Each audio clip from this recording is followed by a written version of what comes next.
مصیبت آنے کے اوپر ہم اس مالک کے شکوے کیوں کرتے ہیں؟ مولانا محمد علی جوہر رحمت اللہ تعالیٰ علیہ جب ان کو قید کیا گیا تو قید کے دوران ان کی بیٹی کا انتقال ہو گیا۔ انگریزوں نے آپ کو چھوڑ دیا یہ کہہ کر کہ مولانا صاحب جائیے ان کی تجہیز و تکفین میں شرکت کیجئے، ان کا جنازہ پڑھائیے۔ اس وقت مولانا جاتے ہیں، جنازہ پڑھتے ہیں، دوبارہ پھر آپ کو قید کر لیا گیا۔ جیل کے دوران آپ کو پتہ چلتا ہے کہ آپ کی دوسری بچی کو وہی مرض لاحق ہو گیا جو پہلی کو ہوا تھا۔ اب آپ کے صبر کا امتحان ہے۔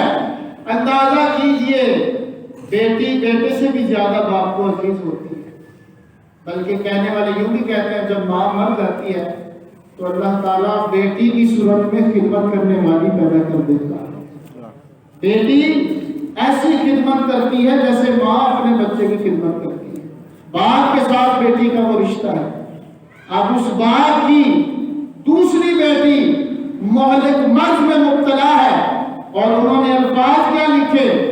آپ فرماتے ہیں میں ہوں مجبور پر اللہ تو مجبور نہیں، میں ہوں مجبور پر اللہ تو مجبور نہیں، تجھ سے میں دور سہی وہ تو مگر دور نہیں، تجھ سے میں دور سہی، یہ اپنی بیٹی کو لکھ رہے ہیں، تجھ سے میں دور سہی پر وہ تو دور نہیں، امتحان سخت سہی پر دل مومن ہے وہ کیا جو ہر حال میں امید سے معمور نہیں۔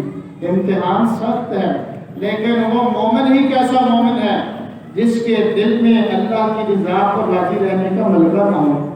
اور آپ نے فرمایا تیری صحت ہم کو منظور ہے لیکن اس کو، اے بیٹی تیری صحت ہم کو منظور ہے لیکن اس کو نہیں منظور تو ہم کو بھی منظور نہیں۔